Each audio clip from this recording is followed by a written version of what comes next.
My parents, Alco asterisk olics, B asterisk add an ab asterisk said me in childhood. When I founded a company, they came to my office and demanded a share of the company for good upbringing and sued me. I've never told anyone the whole story before, not like this. But I think it's time. The weight of the memories is too heavy to keep carrying on my own, and maybe, just maybe, someone out there will understand. I'm not sure what I'm looking for, advice, empathy, or just a place to put all this pain, but here goes nothing. Growing up, my life was a living nightmare. I know that sounds dramatic, but I mean it in the most literal sense. My parents, if you can even call them that, were the worst kind of people. To the outside world, they were just another couple trying to get by, but behind closed doors, they were monsters. My father, Tom, was a classic drunken bully, the kind you see in movies but hope to never meet in real life. He was big, loud, and cruel. When he drank, which was often, he turned into something even worse, an unpredictable beast who took pleasure in making others suffer. Then there was my mother, Linda. She was just as much of an alcoholic as my father, but her cruelty was different.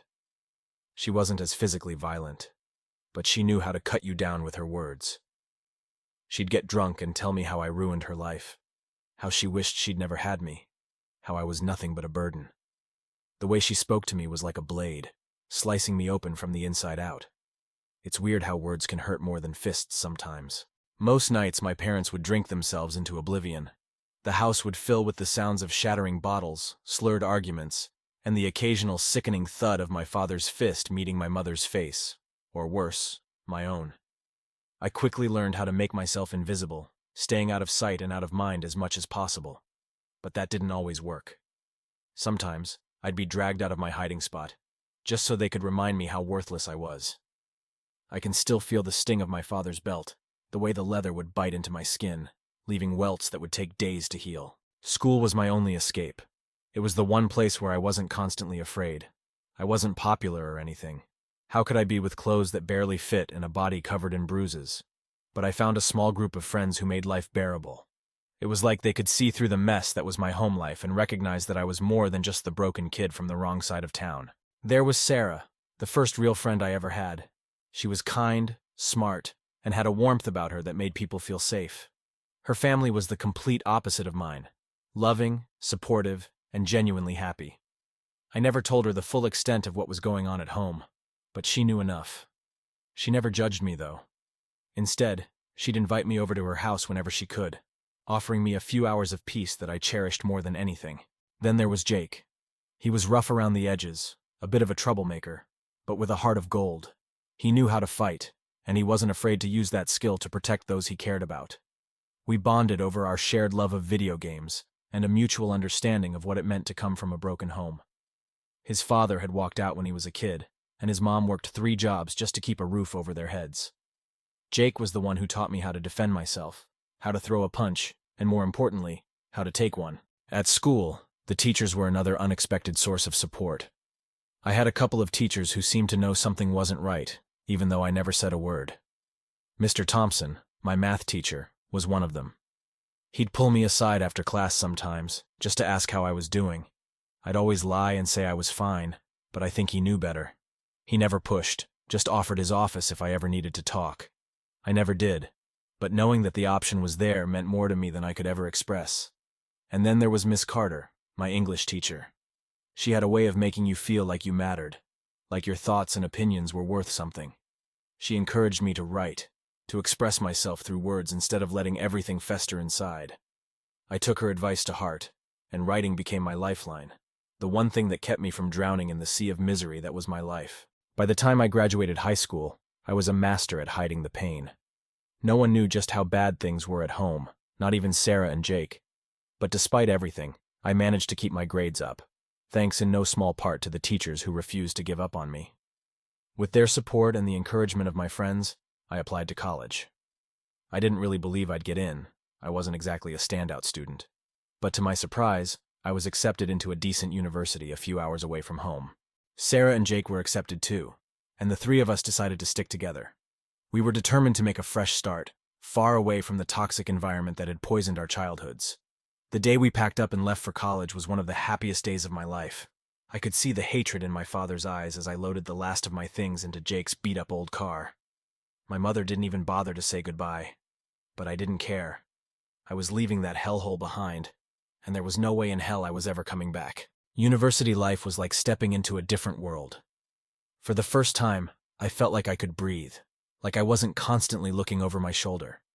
We found a small apartment near campus, pooling our money to make the rent. It wasn't much, but it was ours, and that made all the difference. We were free, or at least as free as 3 broke college kids could be. In college, I found the support I had been longing for my whole life. The professors were different from the teachers in high school. They treated us like adults, respected our opinions, and encouraged us to think for ourselves. I thrived in that environment, diving headfirst into my studies and making connections with people who actually cared about the same things I did. It wasn't long before I found a couple more loyal friends who became part of our little group. There was Mark, a computer science major with a knack for cracking jokes and making everyone laugh, even on the toughest days. And then there was Emily, a quiet but fiercely intelligent girl who could hold her own in any debate. Together, the 5 of us became a tight-knit group, supporting each other through the ups and downs of college life. But despite the newfound freedom, the scars from my past didn't fade as easily as I'd hoped. There were nights when I'd wake up in a cold sweat, the echoes of my father's rage still ringing in my ears. Sometimes, I'd see a flash of movement out of the corner of my eye and feel that old, familiar surge of fear, only to realize it was just a shadow or a trick of the light. The past had a way of creeping back in when I least expected it, reminding me that I could never fully escape the horrors of my childhood. But I refused to let it control me. With the help of my friends, I began to heal, little by little. We leaned on each other, shared our fears and hopes, and built each other up when life tried to tear us down. It was during one of those late-night brainstorming sessions in our cramped apartment that we came up with the idea for a business. It started as a joke, something we tossed around while procrastinating on our homework. But the more we talked about it, the more we realized we might actually be onto something. The idea was simple: create a platform that connected college students with local businesses looking for part-time help. We knew from experience how hard it could be to find a job that fit around a full-class schedule, and we figured there had to be a way to make the process easier. It was ambitious, maybe even a little crazy, but we were young and full of hope. We spent the next few months working on the concept, pulling together our different skills to make it a reality. Mark handled the technical side, building the website and app from scratch. Emily took care of the marketing, while Sarah and Jake focused on networking with local businesses. I found myself in charge of the financials and overall strategy, a role I never expected but quickly grew to love. By the time we graduated, our little side project had turned into something real. We had a small but growing user base, and the feedback was overwhelmingly positive. It wasn't enough to live off yet, but it was a start. More importantly, it gave us something to believe in, a reason to keep pushing forward even when things got tough. After graduation, we decided to take the plunge and move to a bigger city where we could expand the business. It was a huge risk, but we were all in it together, and that made it less terrifying. We pooled our savings, took out loans, and bought a small apartment that doubled as our office. It was cramped, chaotic, and more than a little stressful, but it was also exhilarating. We were doing something that mattered, something that could actually make a difference. For the first time in my life, I felt like I had a future worth fighting for. The shadows of my past still lingered, but they were fading, replaced by the bright light of possibility. I had found my people, my purpose, and a life that was finally my own. And no matter what happened next, I knew one thing for sure: I would never go back to the darkness. Starting a business straight out of college was always going to be a challenge. We knew that from the start. What we didn't know was just how much the world was going to throw at us to test our resolve. The early days of our startup, ConnectLink, were filled with late nights and early mornings. The 5 of us, me, Sarah, Jake, Mark, and Emily, were all living together in that cramped little apartment, doubling as our office. We had barely enough space to move, let alone think. But we made it work. The energy was electric, the kind you only find when you're young and passionate about something bigger than yourself. But passion only takes you so far. We quickly learned that building a business isn't just about having a great idea. It's about navigating a minefield of challenges that seem to come at you from every direction. Our first major hurdle came in the form of a competitor. Out of nowhere, a new platform called Campus Hire popped up, doing exactly what we were doing, only with a sleeker interface and a larger marketing budget. They were backed by some big investors, and it didn't take long for them to start stealing our users. We were pissed, to say the least. All our hard work felt like it was slipping through our fingers, and we had no idea how to stop it. Jake, ever the hothead, wanted to go after them aggressively, slander them online, spread rumors, anything to take them down. But Emily, who had a more level-headed approach, suggested a different tactic. "Why don't we reach out to them?" she said one night, as we all sat around our makeshift conference table, which was really just our kitchen table. "Maybe there's a way we can work together." Jake scoffed. "Work together? Are you kidding? They're trying to put us out of business, Em." Or, Sarah interjected, "they're trying to do the same thing we are, help students. Maybe there's room for both of us." It was a long shot, but we didn't have much choice. So we reached out to them. To our surprise, they responded. Their CEO, a guy named Tom Wheeler, invited us to meet him and his team at their office downtown. It was nerve-wracking, walking into their shiny professional space, so different from our dingy apartment. But we were greeted with genuine smiles and a handshake from Tom himself. "Look," Tom said, cutting to the chase as we sat down in their conference room. "We're not here to crush you guys. We've been keeping an eye on ConnectLink, and we like what you're doing. In fact, I think there's a way we can help each other." We were skeptical, but we listened. Tom proposed an alliance. Campus Hire would focus on connecting students with part-time jobs in larger corporations, while ConnectLink would concentrate on smaller local businesses. We'd cross-promote each other, expanding our user bases and reducing the overlap. It was a risky move, essentially agreeing to give up part of the market, but it made sense. We didn't have the resources to compete head-on with them, but by working together, we could carve out a niche where we could thrive. Things were looking up after that. Our user base started to grow again, and with the support of Campus Hire, we were able to attract more local businesses to our platform. But just as we started to feel like we were gaining momentum, disaster struck. It was a Wednesday night, and we were all out celebrating a new partnership with a local coffee chain that had agreed to list all their part-time positions exclusively on ConnectLink. We'd been at the bar for a few hours when we got a call from Mark's phone. "Guys," he said, looking pale as he held his phone to his ear, "the apartment's been broken into." We rushed back home to find the door hanging off its hinges. Inside, the place was a wreck. Papers were strewn everywhere, our laptops were gone, and worst of all, the safe where we kept our backup drives and cash reserves had been ripped open and cleaned out. The sight was devastating. Everything we'd worked so hard for felt violated, like someone had reached into our lives and ripped out a part of us. "Who the hell would do this?" Jake yelled, kicking over a chair in frustration. "I don't know," I said, feeling numb. "But we need to call the police." The police came, took our statements, and assured us they'd do everything they could to find the culprits. But we weren't holding our breath. We knew how these things went.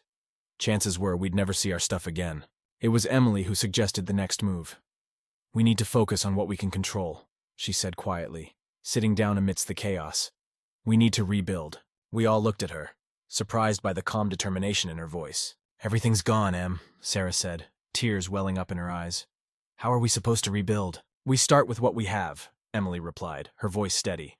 "We have each other, we have our skills, and we have our users. They didn't steal that. So that's what we did." Over the next few weeks, we worked non-stop to get back on our feet.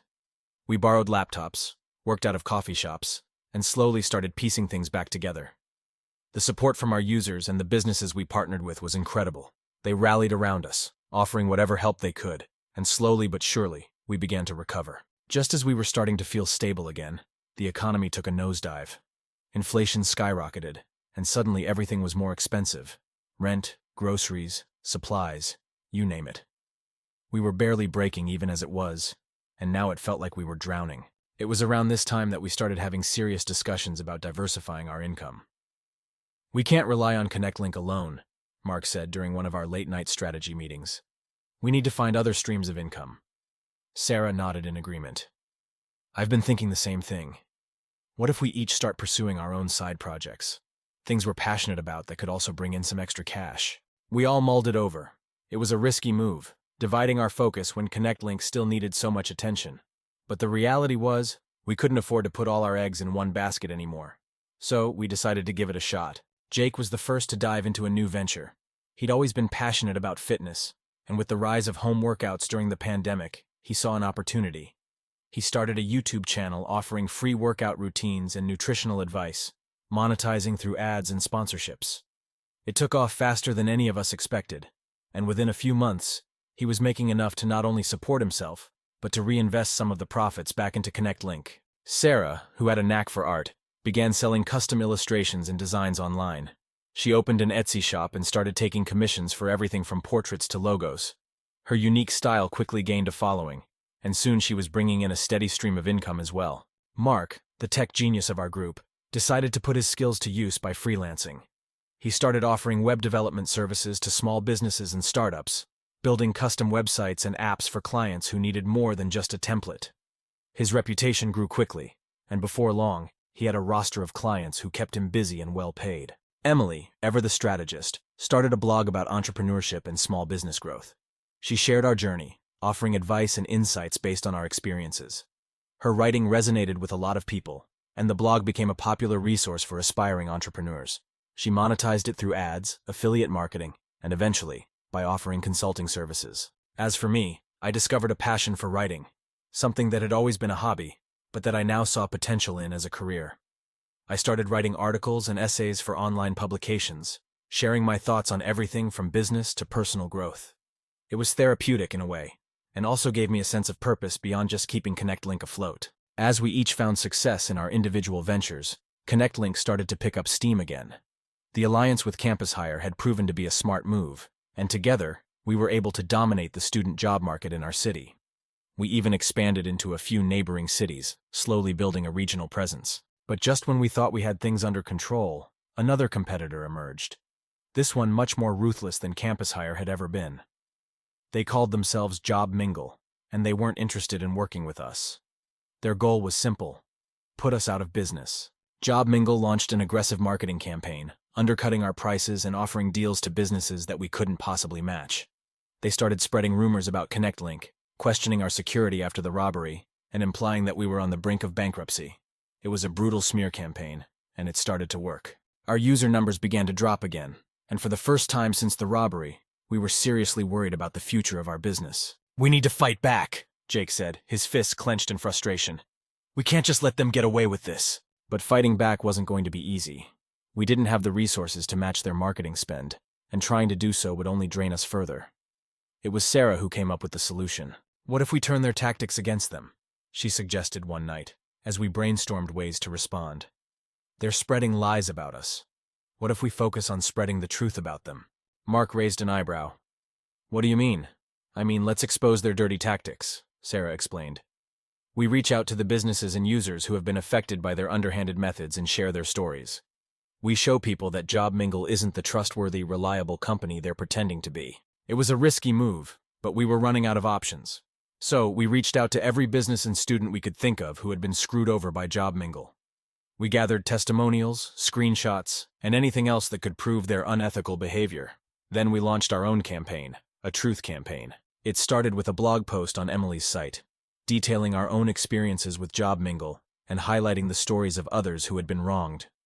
We promoted the post heavily on social media, tagging Job Mingle and encouraging others to share their own stories. To our surprise, it worked.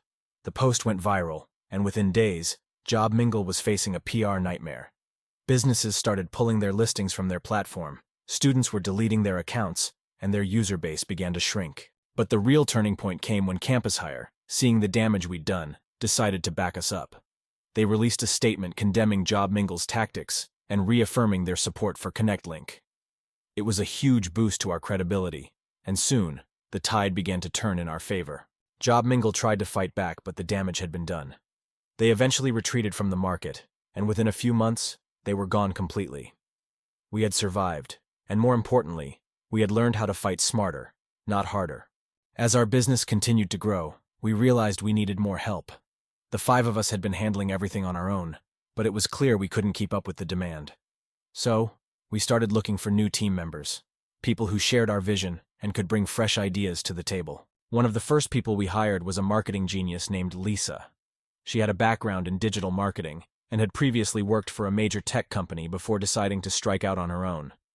She was sharp, driven, and had an uncanny ability to spot trends before they happened. With her on board, we were able to launch a series of successful campaigns that brought in a flood of new users. Then there was David, a financial whiz who had worked in corporate finance for years before burning out and deciding to join a startup. He was a bit older than the rest of us, but his experience was invaluable. He helped us streamline our finances, cut unnecessary costs, and find new ways to maximize our revenue. With David's help, we were able to turn ConnectLink into a profitable business, something we hadn't thought possible just a few months earlier. Of course, with new team members came new dynamics. There were clashes of ideas, disagreements on strategy, and the occasional personality conflict. But we worked through it, learning how to communicate better and how to leverage each other's strengths. It wasn't always easy, but it was worth it. Just when we thought we had everything under control, life threw us another curveball. One day, out of the blue, I got a call from my father. I hadn't spoken to him in years, not since the day I left for college. The sound of his voice sent a chill down my spine, and I almost hung up without saying a word. But something stopped me. Maybe it was curiosity. Maybe it was some deep-seated need for closure. Whatever it was, I stayed on the line. "I need to see you," he said, his voice rough and gravelly, like he'd aged 20 years since I last saw him. "What do you want?" I asked, my tone cold and distant. "It's your mother," he said after a long pause. "She's dying." I felt my heart skip a beat. Part of me wanted to laugh, to tell him that I didn't care, that they were dead to me already. But another part of me, the part that remembered the little boy who had once desperately wanted his parents' love, felt something else. Pity, maybe? Guilt? "I don't know why you're telling me this," I said finally. "We haven't spoken in years." "I know," he replied, and for the first time, I heard something in his voice that I hadn't heard before. Regret. "I know I wasn't a good father. I know we hurt you. But your mother, she's not the same person she was. She's been asking for you." I didn't want to care. I wanted to hang up, block his number, and forget this call had ever happened. But the truth was, no matter how much I had tried to forget them, they were still my parents. And as much as it pained me to admit it, I still cared. "I'll think about it," I said before hanging up. I didn't tell anyone about the call at first. I didn't want to open that can of worms, didn't want to revisit those dark memories. But the thought of my mother lying in a hospital bed, alone and scared, gnawed at me. Finally, after a few sleepless nights, I told Sarah.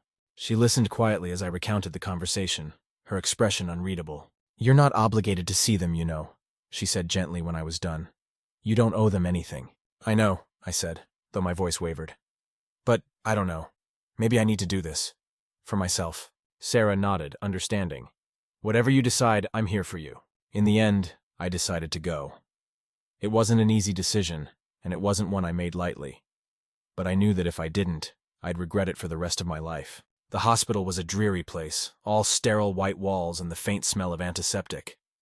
I found my mother in a small, dimly lit room at the end of a long hallway. She was a shadow of the woman I remembered, frail, pale, and hooked up to a dozen machines that beeped and whirred around her. When she saw me, her eyes filled with tears. "You came," she whispered, her voice weak and raspy. I didn't know what to say. All the anger and hurt I had carried for so long seemed to melt away in that moment, leaving only a deep, aching sadness. We didn't talk much. She was too weak, and I was too overwhelmed. But in those last few hours, as I sat by her bedside and held her hand, I felt a strange sense of peace. Maybe it was forgiveness, or maybe it was just the closure I'd been seeking for so long. Whatever it was, it felt like a weight had been lifted from my shoulders. She passed away that night, her hand still in mine. I stayed with her until the end, saying goodbye to the woman who had hurt me so deeply, but who was also, in some twisted way, the only mother I'd ever had. In the days that followed, I found it hard to focus on the business. My thoughts were consumed by the past, by memories I had tried so hard to forget. My friends noticed, of course. They could see the change in me, the way I'd drift off during meetings or stare blankly at my computer screen for hours. It was Jake who finally pulled me aside one day. "You're not okay, man," he said, his voice gentle but firm. "And that's fine, but you can't keep going like this." He was right. I wasn't okay. I hadn't been okay for a long time, but I'd been too focused on the business, on moving forward, to deal with the pain that was still festering inside me. So I took some time off. It wasn't an easy decision. Connect Link was still growing, still facing challenges, but I knew I needed to step back and take care of myself. My friends were more than capable of handling things in my absence, and they insisted that I do whatever I needed to heal. During my time off, I threw myself into writing. I poured all my thoughts and emotions onto the page, letting the words carry the weight of my grief and anger. It was cathartic in a way, and slowly, I began to feel like myself again. I also sought out therapy, something I'd been avoiding for years. It wasn't easy, opening up to a stranger about the darkest parts of my life, but it was necessary. Through therapy, I started to understand that I couldn't change the past, but I could change how I let it affect me. I learned how to forgive, not just my parents, but myself as well. When I finally returned to Connect Link, I felt different, lighter somehow. The pain was still there, but it didn't consume me anymore. I was able to focus on the business with a clear mind, and I was ready to tackle whatever challenges came our way. And there were plenty of challenges. The economy was still volatile, inflation was still high, and new competitors were always lurking around the corner. But we faced them head-on, with the same determination and resilience that had gotten us this far. Our side projects continued to grow, bringing in extra income and allowing us to invest more into Connect Link. Jake's fitness channel became one of the top-rated on YouTube, and he even launched his own line of workout gear. Sarah's art business expanded into a full-blown brand, with her designs featured in several major retail stores. Mark's web development services were in high demand, and he had to start turning down clients just to keep up. Emily's blog evolved into a full-fledged online resource for entrepreneurs, and she started hosting workshops and webinars. As for me, my writing career took off in ways I never expected. I published a collection of essays, sharing my journey and the lessons I'd learned along the way. The response was overwhelming, and it opened up doors I never imagined: speaking engagements, interviews, and even a book deal. Through it all, Connect Link continued to thrive. We expanded into new markets, formed new partnerships, and became a leading platform for students and local businesses. The success was gratifying, but more than that, it was a testament to the power of friendship, resilience, and the determination to keep moving forward, no matter what life throws at you. Looking back, I realized that the journey we've been on, the highs, the lows, the unexpected twists and turns, has been about more than just building a business. It's been about building a life, one that is meaningful, fulfilling, and true to who we are. And as we continue to grow and evolve, both as individuals and as a team, I know that whatever challenges lie ahead, we'll face them together.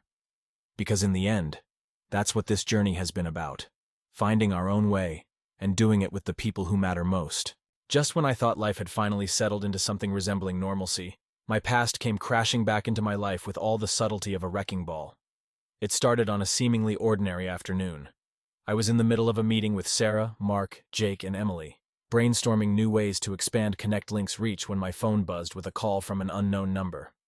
Normally, I would have ignored it, but something made me pick up this time. "Hello?" I answered, my voice tentative. "Is this Michael?" A rough, gravelly voice responded, sending a shiver down my spine. I hadn't heard that voice in years, but I recognized it immediately. "Dad?" I breathed, my stomach dropping. "Yeah, it's me," he said, his tone carrying a strange mix of anger and desperation. "We need to talk." I froze, my heart pounding in my chest. My father had never been one for talking, especially not when it came to anything important. Whatever this was, it couldn't be good. "I don't think there's anything to talk about," I replied, trying to keep my voice steady. "There's plenty to talk about, boy," he snapped. "You think you can just run off and leave us behind like that? After everything we did for you? Everything they did for me?" The nerve of this man was unbelievable. I could feel my blood boiling as the memories of my childhood flashed through my mind. Memories of beatings, insults, and a life of fear and misery. "You've got nothing to say to me," I said, my voice cold. "And I've got nothing to say to you." "Oh, you're gonna want to hear this," he growled. "Your mother and I were coming to see you. We've got some business to discuss." Before I could respond, he hung up, leaving me with a growing sense of dread. My parents hadn't been in my life for years, and that's how I wanted it to stay. The thought of them showing up out of nowhere, demanding something from me, filled me with a deep, gnawing anxiety. "Everything okay?" Sarah asked, noticing the look on my face. I shook my head, trying to clear the fog of panic that was settling over me. "No, not really," I admitted. "My dad just called. He and my mom are coming here. I have no idea what they want, but it can't be good." The room went silent as the others exchanged worried glances. They knew enough about my past to understand why this was such a big deal. "We'll be here for you," Emily said gently. "Whatever they're planning, you don't have to face it alone." I nodded, grateful for their support but still uneasy. Something told me this was just the beginning of a nightmare I thought I had left behind. A few days later, my parents showed up at our office. I had told the security guard downstairs to let me know as soon as they arrived, but I wasn't prepared for the wave of emotion that hit me when I saw them walk through the door. They looked older, more worn down than I remembered. My father, Tom, was still tall and broad-shouldered, but his once imposing figure had begun to stoop, and his face was lined with age and years of hard living. My mother, Linda, was a shadow of the woman I used to know. Her hair was gray, her skin pale and sallow, and there was a tiredness in her eyes that made her look much older than she actually was. "So this is where you've been hiding," my father said, his eyes scanning the office with a mixture of contempt and curiosity. "This is where I've been building my life," I corrected, keeping my tone as neutral as possible. My mother didn't say anything at first. She just stood there, looking at me with a mixture of sadness and something I couldn't quite place. Regret, maybe? "We're here because we want what's ours," my father said bluntly. I frowned, confused. "What are you talking about?" "The company," he said, as if it was the most obvious thing in the world. "You wouldn't have any of this if it weren't for us. We raised you, fed you, clothed you. You owe us, and now it's time to pay up." The sheer audacity of his words left me speechless for a moment. How could they possibly think they had any claim to the life I had built? After everything they had put me through, the idea that they thought they were entitled to anything from me was beyond comprehension. "You've got to be kidding me," I finally managed to say, my voice shaking with anger. "You didn't raise me. You tortured me. You made my life a living hell, and now you have the nerve to show up here and demand something from me?" "We're your parents," my mother finally spoke, her voice trembling. "We deserve something for all those years we spent taking care of you." "Taking care of me?" I echoed, disbelief coloring my tone. "You didn't take care of me. You abused me. You destroyed my childhood." "Enough of this," my father snapped, his temper flaring. "You owe us, and we're not leaving until you give us what we deserve." I couldn't believe what I was hearing. This was insane. "You need to leave," I said firmly, pointing to the door. "Now." "We're not going anywhere," my father said, crossing his arms over his chest. "We're taking this to court. You'll see. We'll get what's ours." I didn't even have a chance to respond before they turned and walked out, leaving me standing there in shock. A lawsuit? This couldn't be happening. But as the days went by and the reality of the situation set in, I realized that this was exactly what they were going to do. My parents were taking me to court, claiming that they were owed a share of my company because they had raised me. The weeks leading up to the trial were some of the most stressful of my life. My parents had hired a lawyer, and they were going after me with everything they had. They were accusing me of abandoning them, of refusing to support them in their old age, and they were demanding a portion of ConnectLink as compensation. It was absurd, of course. They had no legal ground to stand on, but that didn't stop them from trying to drag me through the mud. The media got wind of the case, and soon enough, there were headlines about the heartless son who had abandoned his parents after finding success. But I wasn't alone in this fight. My friends rallied around me, and we hired a top-notch legal team to defend me.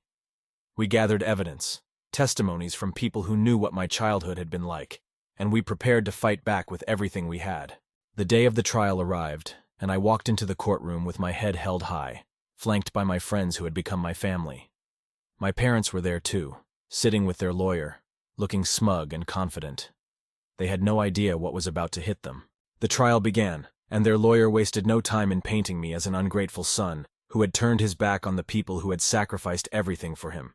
It was a sickening display of manipulation, and it took everything I had to keep my composure as I listened to their lies. But then it was our turn. Our lawyer, a sharp and experienced woman named Jessica, stood up and systematically dismantled their case. She presented the evidence we had gathered, the testimonies from neighbors who had heard the screaming and seen the bruises, the medical records from the times I had been taken to the hospital after a particularly brutal beating, the school reports from teachers who had noticed the signs of abuse. One by one, we brought in witnesses who testified about the kind of people my parents really were. Sarah took the stand, recounting the day she found me hiding in the bushes outside her house, covered in bruises after running away from home. Jake described the nights I would show up at his house, terrified and trembling, after my father had gone on one of his drunken rampages. Even Miss Carter, my old English teacher, testified, recalling how she had always suspected something was wrong but had never been able to prove it. The most damning testimony came from a doctor who had treated me as a child. He described the injuries I had sustained, the broken bones and bruises that were consistent with severe physical abuse. He explained that he had reported my parents to Child Protective Services multiple times, but nothing had ever come of it. As the evidence piled up, I watched my parents' smug expressions slowly dissolve into shock and anger. They had never expected this. They had thought they could bully me into giving them what they wanted, but now they were realizing that they had grossly underestimated me. The trial didn't last long after that. The evidence was overwhelming, and the judge saw right through their lies. In a scathing ruling, he dismissed their claims, stating that they had no right to any part of my company or my life. But he didn't stop there. He went a step further. declaring that my parents' actions had been so egregious that they warranted further legal action. He ordered an investigation into their treatment of me as a child, and within weeks, more evidence came to light. Evidence that they had lied to the authorities, falsified records, and neglected me to the point of criminality. The judge recommended that they be stripped of their parental rights and face charges for child abuse. It was a surreal moment, standing in that courtroom and hearing those words. I had spent so many years trying to escape from them, trying to bury the past, but now it was all coming to light. And for the first time, I felt like justice was being served. My parents were taken into custody right there in the courtroom. They were led away in handcuffs, their faces pale and drawn as they realized that their scheme had backfired spectacularly. They had come here to take something from me, but instead they had lost everything. They had lost. In the weeks that followed, I tried to process everything that had happened. It was a whirlwind of emotions: relief, anger, sadness, and a strange sense of closure. My parents had always been a dark shadow over my life, but now that shadow was gone, replaced by a sense of freedom I hadn't felt in years. The court awarded me their house as part of the settlement, a small, run-down place in the same town where I had grown up. I had no intention of living there, of course, but it was a symbolic victory, a way of reclaiming something that had been stolen from me. I went back to the house one last time, standing in the doorway and looking around at the place where so many terrible memories had been made. The walls were still the same dingy color, the floors still creaked underfoot, but it all felt different now. I wasn't a scared little boy anymore. I was a man who had fought back and won. I decided to sell the house, using the money to start a foundation for victims of child abuse. It felt like the right thing to do, a way to turn something ugly into something that could help others. My friends supported the idea, and soon enough, the Michael Foundation was up and running, offering resources, counseling, and support to kids who were going through the same kind of hell I had endured. Life didn't magically become perfect after the trial, but it did get better. With my parents out of the picture, I was finally able to focus fully on the future, on the business, and on the people who had stood by me through everything. ConnectLink continued to grow, expanding into new cities and attracting more users than ever before. We faced new challenges, of course. Every business does, but we tackled them together as a team. The experience had brought us closer, solidifying the bonds we had formed over the years. And as for me, I found a new sense of purpose in helping others. The foundation became a big part of my life, and I threw myself into it with the same passion I had once reserved for ConnectLink. It was hard work, but it was also incredibly rewarding, knowing that I was making a difference in the lives of kids who needed it. I also reconnected with my extended family, relatives I hadn't seen in years because of the distance my parents had created between us. They welcomed me back with open arms, and I found a sense of belonging that I had never really known growing up. One day, as I was sitting in the office, Sarah came up to me with a smile. "You know," she said, "we've been through a lot, but I think we're finally where we're supposed to be." I looked around at the team, my friends, my family, and nodded. "Yeah," I agreed. "We are." Just when I thought everything was settling down, life threw me one more curveball. It was a late afternoon, and I was wrapping up some paperwork when there was a knock on the door. I looked up to see a man standing there, a man I didn't recognize. "Can I help you?" I asked, standing up. The man stepped into the office, a serious expression on his face. "Mr. Michael Thompson?" he asked. "Yes, that's me," I replied, feeling a sense of unease. The man reached into his jacket and pulled out a small envelope, handing it to me. "You've been served," he said simply. I took the envelope, frowning as I opened it. Inside was a letter, an official-looking document that made my heart sink. It was from a law firm, representing someone I had never heard of before. They were suing me, claiming that I had violated a non-compete clause by starting ConnectLink. I sat down heavily, the weight of the situation crashing down on me. Just when I thought I had finally put the past behind me, here was another legal battle looming on the horizon. But this time, I wasn't afraid. I had faced down my worst fears and come out stronger on the other side. Whatever this was, I would deal with it. I wasn't alone anymore. I had my friends, my family, and the strength I had built over the years. I took a deep breath and picked up the phone, dialing Jessica's number. "Hey," I said when she answered. "I think we've got another fight on our hands." "Bring it on," she replied with a smile in her voice. "We've got this." And I knew we did, because no matter what life threw at us, we were ready. Together we could handle anything.